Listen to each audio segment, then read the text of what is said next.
Good morning everybody, welcome back to my channel and welcome to my first real video of 2026. We're going to be talking about 5 hot girl hobbies that I'm going to be doing this year and I think you guys should do it with me. In case you guys didn't know, January is actually National Hobby Month, which makes sense. Everyone's doing their resolutions in January for the new year and starting brand new hobbies. Honestly, the past couple years, I have not had any hobbies. It's just been work, sleep, repeat. And as I'm sure you guys know, that is not very good for your mental health. It's not fun, and it really keeps you from being in the present moment. One of the biggest reasons that I want to start doing hobbies this year is because I want to be intentional with my time. I want to enjoy what I'm doing, be more present, share these hobbies with the people around me, and just have fun. Honestly, I think we could all use a little bit more of that. So I'm gonna go over 5 hobbies that I've chosen that I think can fulfill several areas of your life. You can pick and choose which ones you want to do. I'm going to try to do all 5, so I'm going to tell you guys what they are, why I chose them, and how I'm going to make sure that I actually do them. I'm going to start from the easiest one to the most challenging one, in my opinion, starting with reading. When I was younger, I was a total bookworm. I don't know if we're still using that word, but that's what they called it when I was little. I read all the time. I would read during class and get in trouble. I would spend my lunch periods in the library. I was constantly checking out books, making my mom take me to Barnes & Noble and reading a whole book while I was there. It even inspired me to start writing my own books, and I wrote like chapter books. I just really loved it. Unfortunately, I did fall out of the habit when I entered high school, which makes me really sad because now when I try to read, my attention span is non-existent, which I'm sure a lot of you can relate to, and I really want to fix that. Last year, my goal was to read 12 books, one for each month, but I failed. I only read 2, which is better than the year before that, but not nearly as many as I would have liked to. So this year, my goal is 10, just because I think the once a month was working against me mentally. Like if I didn't finish a book that month, I felt like I was falling behind. And so I just kind of quit. So I'm just gonna say flat out 10 books this year, but obviously my goal is to do many more. If you guys watched my last video, I have a list in my phone of all the books that I want to read this year so that I have no excuse. I've handpicked them to be books that I'm actually interested in reading, and there's some easy ones, there's some hard ones, so hopefully I can check off as many of those as possible. I'm gonna try to read pretty much daily. I have my books that I'm currently reading sitting on my nightstand so that before bed I can just read a chapter or 2, and I've been pretty good at that so far. I want to say I've definitely read pretty much every day in January, so that is exciting. Obviously, reading is really good for your brain. It makes you smarter, it makes you more open-minded, it educates you, it helps with your attention span, it helps you be present, all of the things that I was talking about. So that is my number 1 easiest, but also honestly most important one for me that I want to do this year. Moving on, number 2, drawing. I got this iPad last year because I really wanted to start drawing again, and I have not touched it, which is a huge waste of money and a huge waste of opportunity. So my goal this year is to actually use this. I want to learn how to draw digitally, but obviously this can include really any type of art: traditional drawing, painting, sculpting, pottery, anything in which you're creating art. I feel like is a good hobby number 2. I feel like doing stuff with your hands is very helpful in terms of also being present, being intentional, and it's very satisfying after you create a work of art to look back and see what you did. So I highly encourage you, even if you're not doing all the other ones, to do a hobby like this one, something that fuels your creativity. That was a huge focus for me this past year, trying to hone back into my creative energy. I think it's really important for your mind, for your soul, for your happiness. I actually have planned in February to draw for 30 days straight, no excuses, starting February 1st for the whole month. Even if it's a tiny doodle, I just want to get into the habit of drawing every single day so that I can start feeling more confident. I feel like a big reason that I avoid it is because I don't feel like I'm good at it anymore. I used to love drawing when I was little, and I feel like I was pretty good for my age. Obviously, it would be horrendous by today's standards, but as a child, I really enjoyed it and I thought I was pretty good at it, but I completely lost the skill, like completely, and I would really like to get it back. So hobby number 2,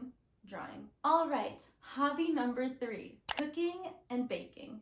Here's the thing, I don't like cooking or baking. I wish that weren't the case. I wish for fun I could just whip up a batch of cupcakes and gain joy from that, because I think it is such a cute hobby. I think it's so fun when my friends bake something and they share it with me. I'm always so proud of them. It's just a very endearing hobby to have, I feel like. But I hate doing dishes.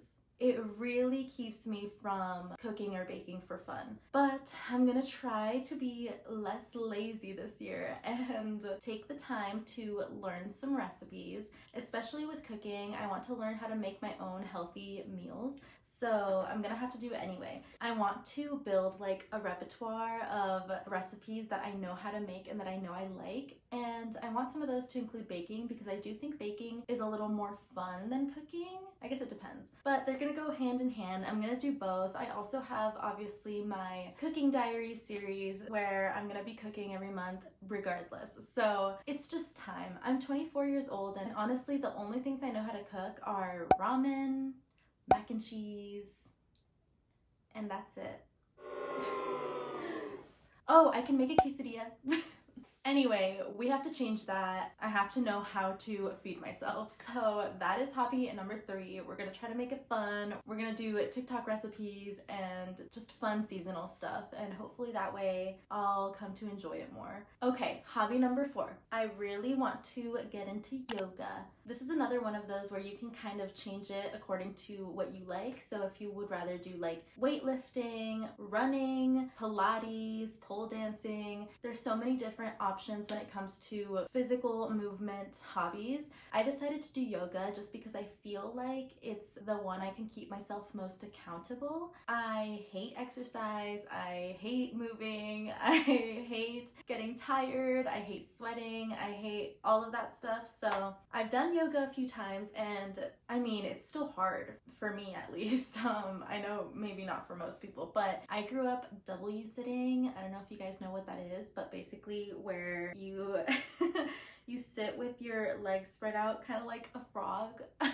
And because I did that my whole youth, I guess my bones didn't develop the same way most people's do that sit crisscross. So there's certain body movements where I'm not that flexible or I can't do it. And I looked into it, and apparently it's a little reversible, so I'm gonna try. I want to get more flexible, I want to be more fit, and I just need to be a little less sedimentary? I don't remember. I need to move more. That's the point. Yoga's an easy one because I can't use the excuse of I don't have money to pay for a gym or a class, or I don't have time, because I have a yoga mat. I can do it in my room, on the floor, before bed, when I wake up, just any time. So it's gonna be hard for me to make an excuse not to do it. That's why I chose yoga. But really, you can choose any sort of physical movement. This is a really good list, by the way. Not to toot my own horn, but this is a very well-rounded group of hobbies that I think you can really do all together in one year.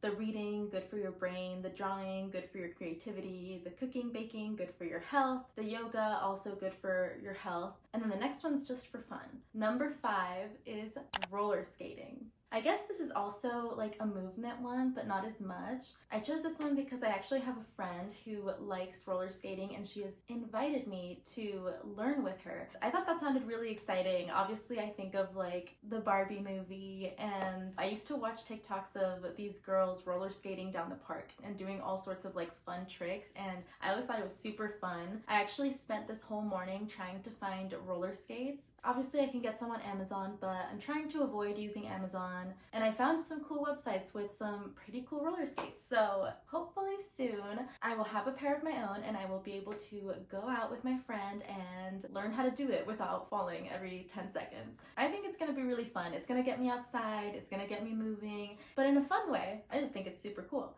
That is it. That is my 5 hot girl hobbies that I'm doing this year, and that I think you should too. I'm so excited. I think it's gonna be so much fun. I'm gonna really try to do all 5 consistently, but we'll see. You guys will have to follow along on my journey to see how I'm doing. If you guys want, you can follow me on Instagram and TikTok. I'm sure I'll be making reels and TikToks of me doing some of these things, like roller skating for sure, yoga, drawing. I really want to see your guys' journeys as well, so make sure to comment which one of these hobbies you're gonna try out this year and keep me updated on your progress, you know, whether it's here or on those other platforms.